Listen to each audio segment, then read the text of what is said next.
while you pull yours up, because you're pulling yours up, Can I we start have, a timer? or the, oh yeah, we should do that, because it doesn't have, so far we have 25 minutes. Okay. I can keep going if you want Oh, okay. now. So.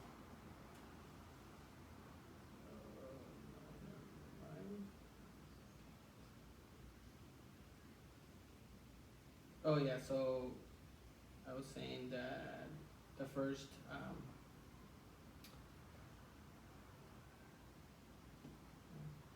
mind, you can go. This is not Um, so the Freeman and whatever, the Reading Globally article asked, why is evaluating the power relationship between characters in international books important?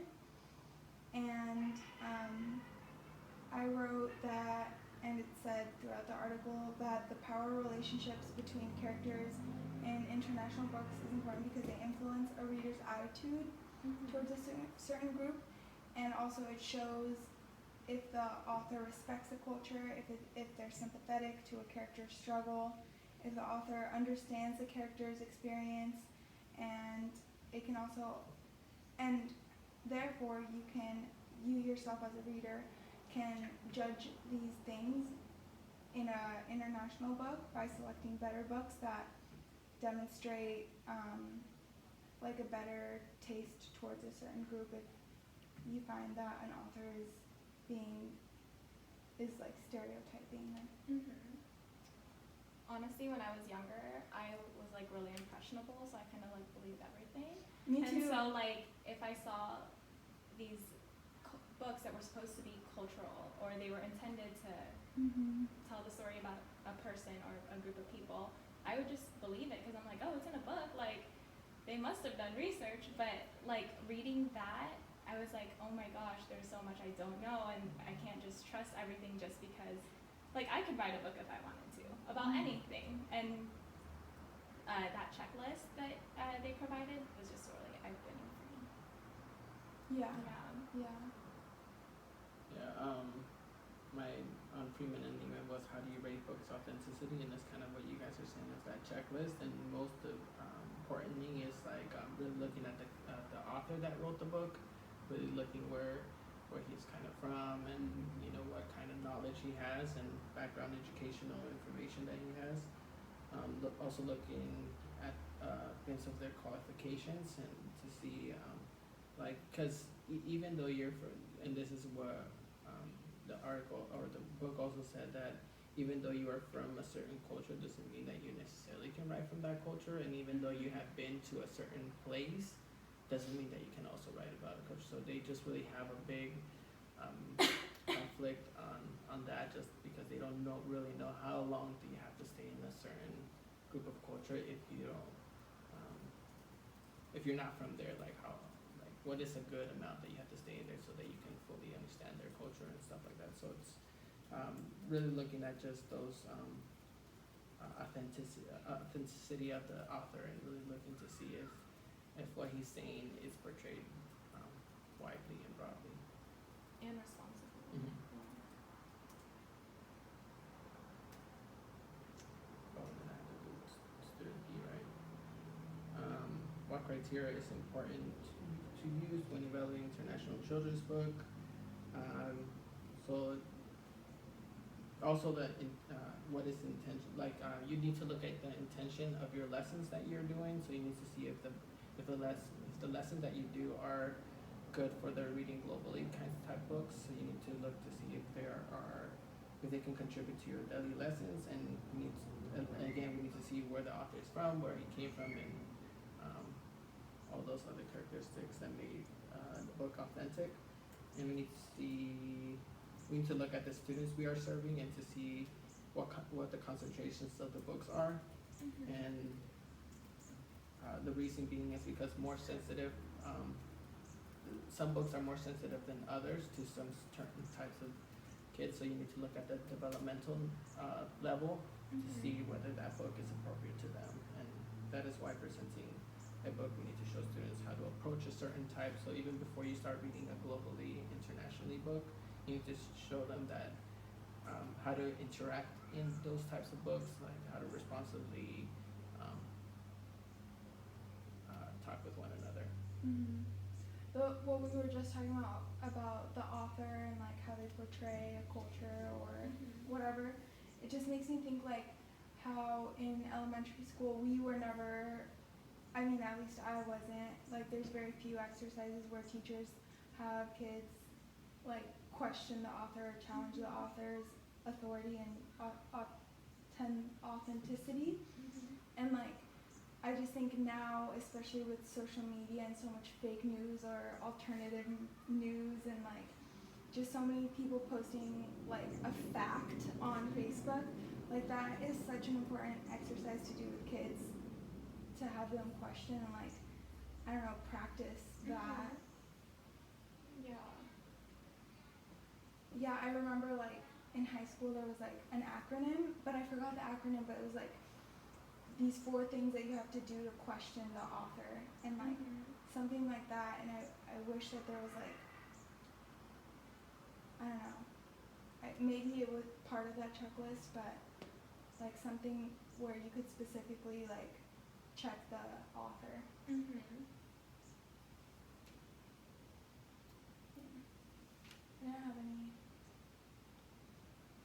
You wanna go to the next gut reaction? Yeah. Okay. So the readings from this book, for me, were kind of intense in the aspect that kind of put a view on about reading books. Because since even I was younger, I never really liked books. But then I think about, it really makes me think about why I didn't like books. Like before, I used to think, oh, I just don't like reading. Reading is boring, kind of thing. But then there was a book that Christelle recommended to me, the Mace, no, not the Mace, Mrs. Bunning, the Kite Runner, and it was I feel like it's a multicultural type book because it talks about different type of people, culture, and it really it's different when you read those type of books as when you read books that you don't really want to read, and so like that's why all these chapter 5 and chapter 15 of how children's book came to be and how it's changed over the years. It's just like I feel like there's still not enough change to why, and that is why we see a lot of our students, especially ELL students, that don't really enjoy reading because maybe it's just not relevant to them, culturally relevant to to their understandings and stuff like that. So it's just an idea.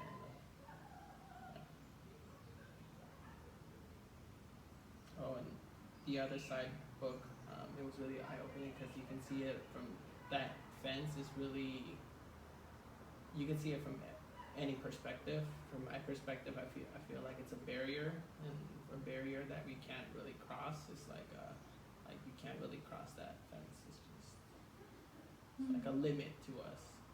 And some people don't see it as a limit. Some people see it as like trying to get people away, a good thing and stuff like that. The bad people. Yeah, I really liked that book, Fences, like, because if I read that book without her having us think about the fence, I would have just like been like, oh, like the girls' parents don't want them to play together because they're of different color and that's not fair and that's so good that they're friends. But like that element of the fence, I don't know. It just makes it interesting. Like I feel like it is what challenges kids to think like metacognitively about those kinds of issues. I really liked that exercise. When I was thinking about the fence, it like in more present day terms, it like reminded me of the wall that was like supposed to be built like between the United States and Mexico, and how like it's this big thing and it's overwhelming. But when I was reading it or listening to Joy, I was like, this girl was curious nonstop. She never like took her mom's word for the fence as like it. She kind of always challenged it and tested it by going closer and closer and like kind of disobeying her in a way by communicating with those people and taking those chances.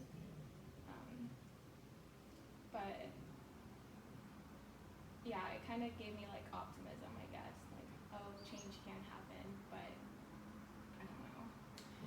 The way, yeah, the way I took the fence, I was like thinking like the fence was meant to keep the girl, the black girl in, and like I felt like that was the focus because the mom would be like, don't get too close to the fence or don't go over the fence. Where like there's a part in the book where the little white girl is sitting on the fence and like trying to talk to them, but the other girl like doesn't engage. And so, and like just thinking about that and applying that to modern day life, I feel like that's usually the case where the minority groups are like the ones that are secluded and isolated and segregated, and the white people are just have more liberty and more space to move about and question things and challenge things. Yeah, like there was that scene where she was observing that white girl, like just jumping in the puddle, and she kept thinking like, oh, like how free like that would be, and it's like she doesn't know that experience, and it's you're right, it's because she's kept within the walls to be safe. You know what I mean? Like, because this is our life type of thing. Like this is just how it is. Yeah. And I don't think like it was ever explained why there was a fence or like. At the very end, it was just kind of like, oh, they're communicating with each other, Yeah, they're but together. there was like no explanation on why, like the fence was ever there for them. Yeah. And also to go back on that, it's like when they were walking in the crosswalk in one of those scenes in that book, and then the mom is like, that's the things that's the way things have always been. It just goes back to that fence again, and it's like that mindset that things are always going to be the same, but you know, like if we change it, and the girl, the black girl, like took the risk of you know, confronting those barriers and things like that, which was pretty cool. Yeah. I really like that. What about like, what's a window you guys saw, like a different perspective and what you learned from these?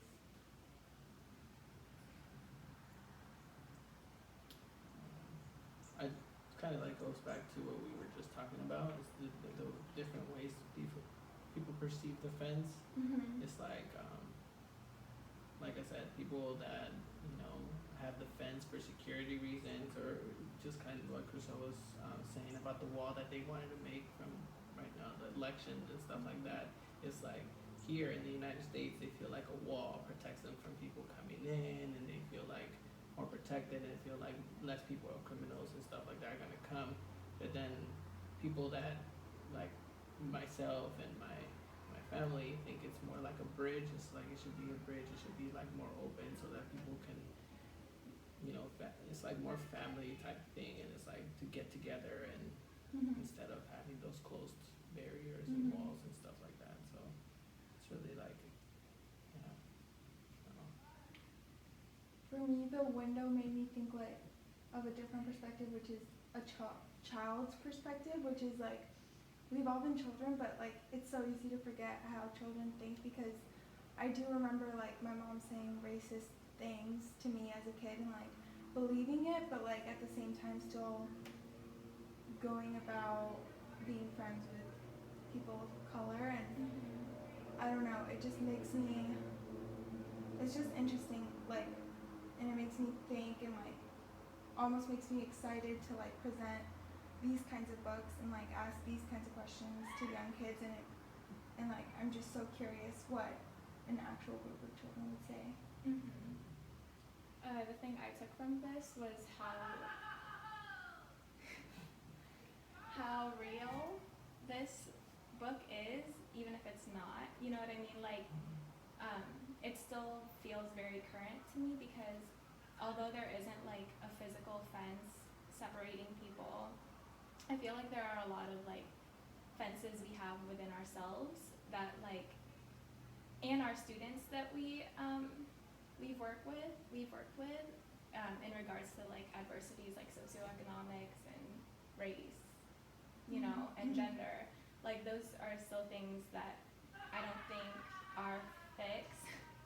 Yeah, it's not funny. Yeah, yeah, that, you know, we're gonna come across students who feel like they can't step beyond this fence, and that we have to like maybe introduce them to literature and maybe just learn more about them, you know. Can you guys think of like any questions? I'm still like really thinking about what you said about the bookstores and just like applying that to other people, and like I don't know what a question could be for that. Just like us as teachers, how can we like kind of help break that down? Which I don't know, especially when it comes to books and like learning, or like it just makes me think like about families who might not want to come to multicultural night, or because they don't feel like that's their space. Yeah. So how can we engage families? Yeah, like how can we break down those like I guess fences, I don't know, like what would be a better word. Like how can we as teachers be like aware of it and like break them down? Yeah. That's a good question. Yeah. Yeah.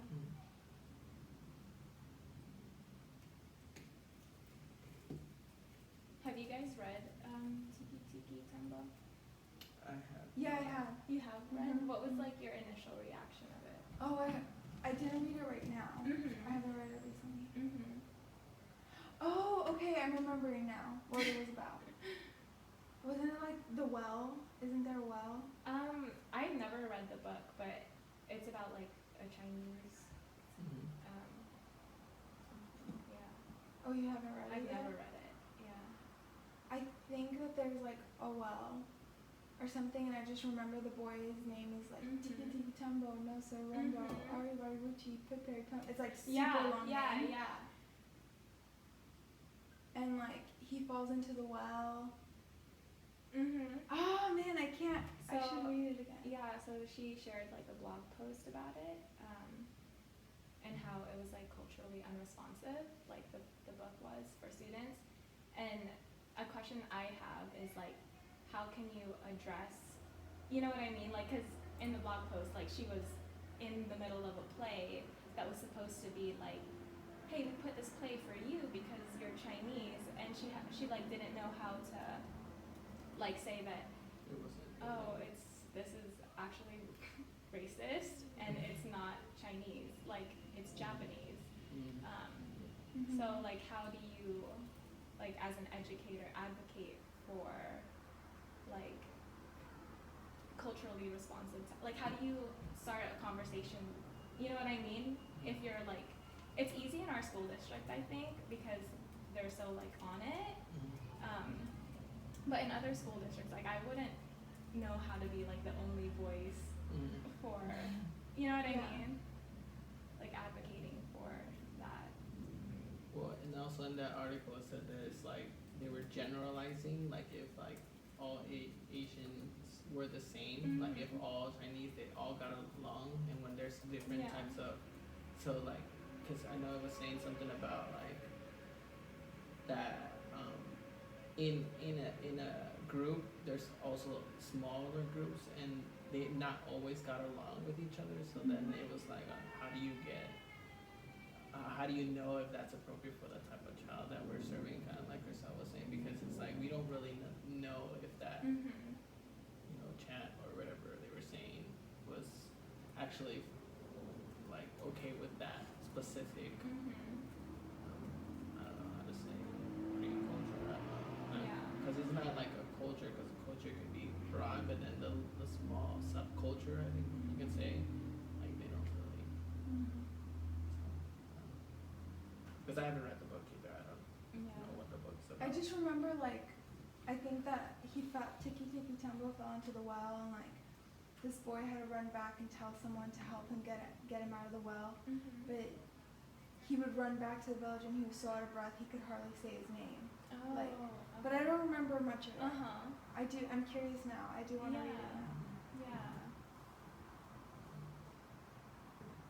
But I remember like as kids we would like say his name because it was so fun, and it almost like was a song, like Tiki Tiki Yeah, Tumbo, it is a no song, se yeah. rumbo. Sorry. Yeah. Oh, it is a song? They make it into a song, Oh. yeah. Which is like so messed up. Yeah. kinda. You know, so yeah, they talked about how like suddenly there were all these kids singing that without like any knowledge about what they were doing, and yeah, there's a difference between like intent and impact. You know what I mean? Like you Yeah. have good intentions, but the impact you leave Yeah. is kind of like the, Mhm. I think the other thing that for as educators, I think like it's difficult to really see and find books that are really, because I feel like you have to really know the culture in order for you to like choose authentic and real good Yeah. books, because like just looking at those kind of little things, I feel like it's so hard. I mean, of course, like it's possible, but I just feel Mhm. like it's very complicated. And, yeah. I just feel like the time that we would have work to put into that, and also, you know, on the Common Core standards and how it applies to how we can apply Common Core standards to all these multicultural and globally type books, and it kind of talked about it in our questions of how we can